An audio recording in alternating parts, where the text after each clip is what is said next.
Indonesia menjadi salah satu negara yang dikenakan tarif impor tinggi oleh Amerika Serikat. Ternyata ada banyak pertimbangan AS hingga menerapkan tarif impor tinggi bagi produk-produk asal Indonesia.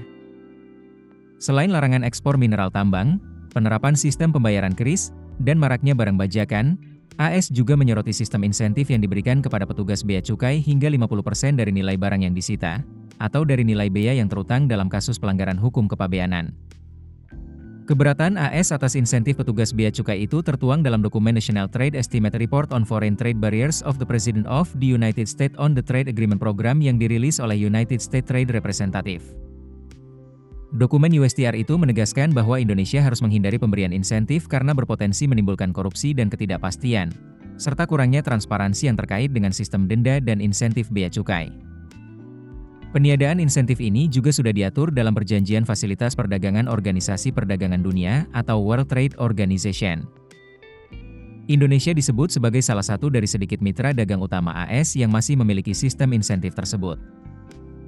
Sebagai gambaran, pemberian insentif itu diatur dalam Undang-Undang Nomor 17 Tahun 2006 tentang perubahan atas Undang-Undang Nomor 10 Tahun 1995 tentang kepabeanan.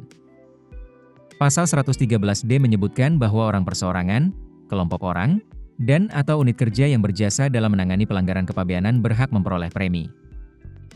Jumlah premi yang diberikan paling banyak sebesar 50% dari sanksi administrasi berupa denda dan atau hasil lelang barang yang berasal dari tindak pidana kepabeanan. AS membenarkan bahwa Indonesia telah menginformasikan undang-undang tersebut kepada WTO pada September 2001. Namun, Indonesia belum menanggapi daftar periksa masalah WTO yang meminta penjelasan terkait penerapan mekanisme perjanjian penilaian bea cukai. Dalam dokumen tersebut, USTR juga menyatakan bahwa banyak perusahaan AS melaporkan pelikia penerapan praktik bea cukai di Indonesia, khususnya terkait penilaian bea masuk. USTR mengatakan, pejabat bea cukai Indonesia kerap mengandalkan jadwal harga referensi sebagai metode penilaian utama, alih-alih menggunakan nilai transaksi sebagaimana disyaratkan oleh Perjanjian Penilaian Bea Cukai atau Customs Valuation Agreement WTO. Selain itu, kerap kali adanya penentuan penilaian yang berbeda di berbagai wilayah untuk produk yang sama.